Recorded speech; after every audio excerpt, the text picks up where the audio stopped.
Hi everyone. ఈ రోజు మనం డయాఫ్రమ్ గురించి మాట్లాడుకుంటున్నప్పుడు థర్డ్ డే లో ఉన్నా అనమాట. అసలు ఇది ఏంటి అని మీకు డౌట్ వస్తే డే 1 అండ్ డే 2 నేను విత్ మీకు thumbnail తో ఉంది. యూట్యూబ్ లో చూడండి. అసలు మనం ఎలా అసలు మన కోసం అబ్జర్వేషన్ పెట్టుకుంటున్నాం. అసలు మనం ఊపిరి తీసుకున్నప్పుడు గానీ, లేకపోతే మన బాడీ మనతో మాట్లాడుతున్నప్పుడు గానీ, ఇంత కూడా అబ్జర్వేషన్ లో పెట్టాం కదా. సో దానికోసమే ఈ సింపుల్ జస్ట్ ఫ్యూ మినిట్స్ ఉండేటటువంటి యూట్యూబ్ క్లాసెస్ అన్నమాట. సో ఈరోజు మనము మన యొక్క జా ఏదైతే ఉందో అది, నెక్స్ట్ మన థ్రోట్ ఏదైతే ఉందో దానికోసం మనం మాట్లాడుకుంటున్నాం.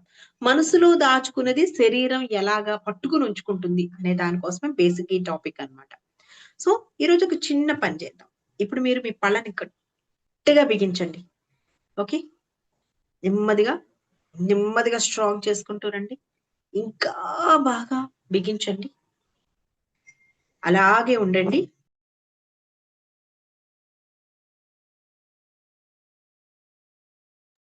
ఒక ఫ్యూ సెకండ్స్ అలాగే ఉండండి.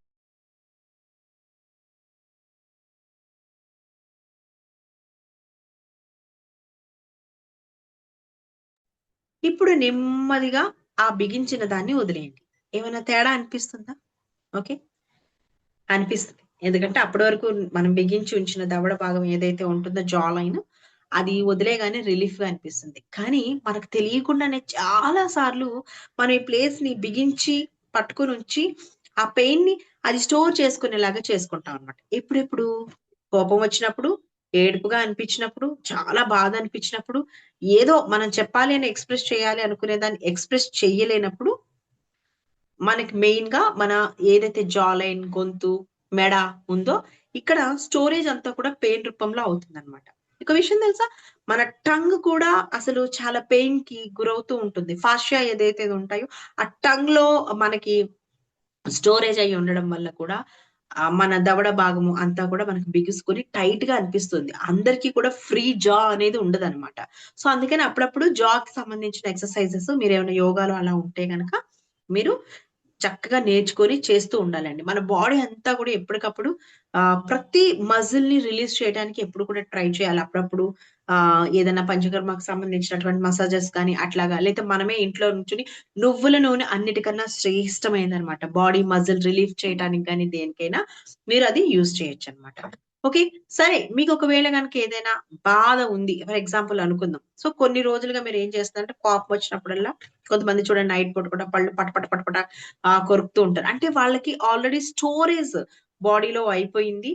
సో, దవడ భాగం అనేది టైట్ అయిపోయింది. స్టిఫ్ అయిపోయింది. ఎప్పుడైనా మనం నోరు చాపి అన్నామంటే అది స్టిఫ్‌గా లేకుండా ఉండాలన్నమాట. కానీ కొంతమందికి చాలా స్టిఫ్‌గా ఉంటుంది.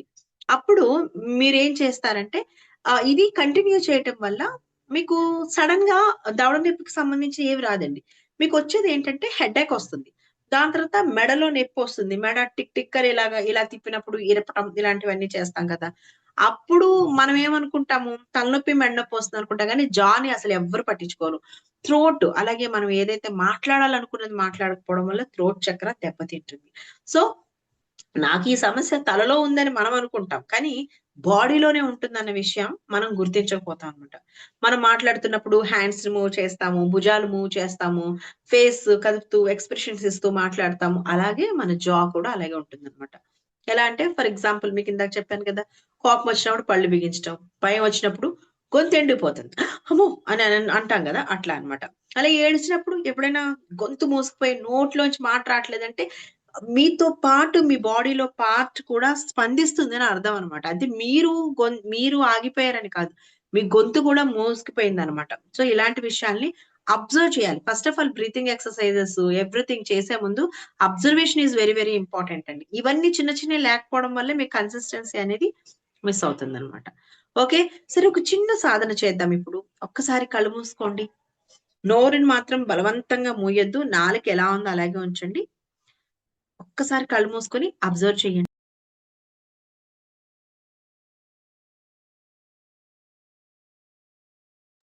సో, మీ దవడ గట్టిగా ఉందా?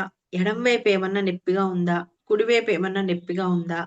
ఏం మార్చొద్దు. జస్ట్ కేవలం గమనించండి అంతే. ఓకేనా? చూసుకోండి. హ్మ్. ఎక్కడైనా స్టిఫ్‌గా అనిపిస్తుందా? జస్ట్ అబ్జర్వ్ అమ్మా. కళ్ళు మూసుకొని అబ్జర్వ్ చేయండి. ఎందుకంటే అబ్జర్వ్ చేయాలి. ఎందుకంటే ఏదైనా ఒక గ్లాస్‌లో ఒక ఆబ్జెక్ట్ ఏసి వాటర్ పోసి కదుపుతా ఉన్నామనుకోండి. అప్పుడేమవుతుంది? అక్కడ ఏముందో మనకు కనిపించదు. అదే గనక కాసేపు అలాగా కదపకుండా అబ్జర్వ్ చేశామనుకోండి, పెయిన్ ఎక్కడుంది? మీ థ్రోట్‌లో ఉందా? నెక్ మజిల్స్‌లో ఉందా? దవడలో ఉందా? అబ్జర్వ్ చేయండి. ఈ అబ్జర్వ్ చేయడం అనేది నేను ఫర్దర్‌గా మీకు చెప్పబోయే క్లాసెస్‌లో మీకు ఈజీగా అవుతుందనమాట. ఈ అబ్జర్వేషన్ చాలా బాగా ఉపయోగపడుతుంది. సో, అంతే. నీళ్ళలో గ్లాస్‌లో నీళ్లున్నప్పుడు అందులో ఏదైనా ఆబ్జెక్ట్ ఏసినప్పుడు కదుపుతూ ఉంటే ఎలా స్పష్టత ఉండదో, అలాగే మనం అస్తమాటు ఆలోచనలో ఏదో ఒకటి, ఏదో ఒకటి, ఏదో ఒకటి, ఏదో ఒకటి ఆలోచిస్తూ ఉంటే మన మనసు కూడా స్పష్టంగా ఉండదనమాట. సో, అప్పుడు మనకింకా ఈ బాడీ మీద అబ్జర్వేషన్ ఎక్కడొస్తదండి? ఏ మాత్రం రాదనమాట. ఓకే.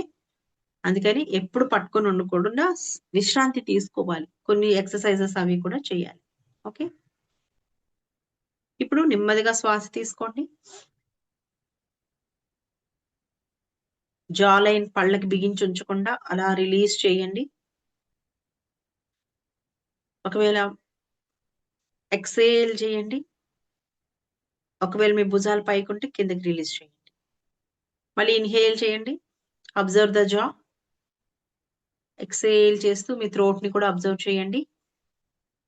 ఇన్‌హేల్ చేస్తూ మీ పళ్ళు, gums, tongue, jaw line observe చేయండి. ఎక్సేల్ చేస్తూ మీ కంఠం, మీ మెడ ఈ 2 వేరు వేరు. ఒకటే భాగంలో ఉన్నవి గాని మెడ అంటాం గానీ, కంఠం ముందు ఉన్నది మనం మాట్లాడుతున్న ప్లేస్ అదంతా కూడా టచ్ చేసేది. మెడ వెనక భాగాలు నరాల్ని కూడా అబ్జర్వ్ చేయండి. మళ్ళీ ఇన్‌హేల్, స్లోలీ ఎక్సేల్. ఇన్‌హేల్ అన్నప్పుడు జా లైన్ అండ్ మౌత్ అదంతా అబ్జర్వ్ చేయండి. ఎక్సేల్ అన్నప్పుడు నెక్ అండ్ కంఠం అబ్జర్వ్ చేయండి. Inhale and exhale. ఓకే. ఇప్పుడు మీరు అబ్జర్వేషన్స్ చేసుకోండి. ఇన్‌హేల్ అండ్ ఎక్సేల్స్ చేస్తూ ఉండండి. ఎప్పుడైనా సరే మాట్లాడడానికి ట్రై చేయండి.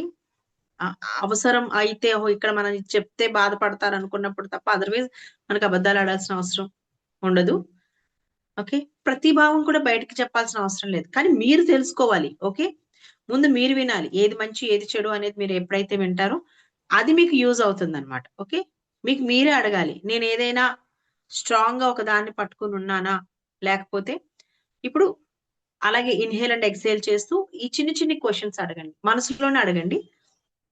నేను బాగా అలసిపోయానా? ప్రతి దాన్ని కూడా దాచుకుని, అబ్జర్వ్ చేసుకుంటూ, అలాగే నేను ఎవరికీ చెప్పక నేనేమన్నా అలసిపోయానా? Number 1 question. నంబర్ 2 నేనెక్కువ కోపంగా ఏమన్నా ఉంటున్నానా? ఎందుకంటే జా లైన్‌లో బాగా పెయిన్ ఉన్నప్పుడు, కోపంలో ఉన్నప్పుడే అని ఇట్లా మనం బిగిస్తాం కదా! సో, అక్కడ అది స్టిఫ్‌నెస్ ఆటోమేటిక్‌గా వచ్చేస్తుంది. భుజాలు బాగా పెయిన్ అనిపిస్తున్నాయనుకోండి. దెన్ బాగా భయపడటము. అంటే బరువుగా ఫీల్ అవ్వటం. బాధ్యతలన్నీ మీరే భారంగా మోస్తున్నట్టు మీకు అనిపించటం. జవాబు ఏది కూడా బలవంతంగా తీసుకోకండి. ఇట్స్ జస్ట్ అబ్జర్వేషన్ అన్నమాట. మనం ముందే చెప్పుకున్నాం గదా! So, one more time inhale and exhale. One more time inhale and exhale. మళ్ళీ మిమ్మల్ని మీరు ఒకసారి కళ్ళు మూసుకొని ప్రశ్నించుకుంటున్నాను. నేను బాగా అలసిపోయానా? ఎక్కువగా కోప్పడుతున్నానా? బాగా భయపడుతున్నానా? Okay. So, relax. Relax. Relax your body. Relax. Relax. That's it అండి. చాలా సింపుల్ గదా! సరే ఇక నైట్ మీరు చేయాల్సింది ఏదైతే ఉందో అది నేను మీకు చెప్తాను. నిద్ర ముందు ఏం చేయాలంటే ఒక్క నిమిషం మీరు అబ్జర్వ్ చేసుకోవాలి. ఏం చేయాలి? నా జా లైన్ అండ్ నెక్ ఎలా ఉంది? ఆల్రెడీ మనం హెడ్ నుంచి స్టార్ట్ చేసాం కదా! అది వన్ బై వన్ ఏ రోజు హోమ్ వర్క్ ఆ రోజేననమాట. సో, జా లైన్‌ని అబ్జర్వ్ చేయండి. అబ్జర్వ్ చేసిన తర్వాత మీరు ఏవైతే నేనిప్పుడు ఎక్సర్‌సైజెస్ చెప్పానో వాటిని చెయ్యండి. చేసిన తర్వాత దెన్ అప్పుడు కాసేపు శ్వాస తీసుకొని నేను మంచిగా ఉన్నానా? లేదా? ఎవ్రీథింగ్ అంతా అనుకున్న తర్వాత దెన్ అప్పుడు మళ్ళీ మీరు రాసుకోవాలి. బిఫోర్ రాసుకోవాలి. నేనెలా ఉన్నాను బిఫోరు, ఇప్పుడెలా ఉన్నాను అనేది 2 కూడా మీరు చక్కగా రాసుకోవాలనమాట. అప్పుడు మీకు ప్రతిరోజు మీరు అసలు ఎలాంటి భావంలో ఉంటున్నారు అనేది తెలుస్తుంది. ఇందులో ఇంకేమీ తెలీదనమాట. ఓకేనమ్మా? Just observe. ఈరోజు మనం మనకు జా లైన్‌ని మార్చలేదు. మన గొంతు విప్పి ఏమీ మాట్లాడలేదు. కేవలం మన శరీరం ఏం చెప్తుందో అది మాత్రమే వినడం మొదలుపెట్టాం. సో, రేపసలు ప్రాపర్‌గా భుజాలు అలాగే మన హార్ట్ చక్ర దగ్గర ఓకే. మన బరువుని శరీరం ఎక్కడ మోస్తుందనేది తెలుసుకుందాం. ఓకేనా? Thank you everyone. సో, ఈ చిన్న చిన్న ఎక్సర్‌సైజెస్‌ని చేయండి. నా ఛానెల్‌ని లైక్ చేయండి, షేర్ చేయండి, సబ్స్క్రైబ్ చేసుకోండి. Thank you so much. By.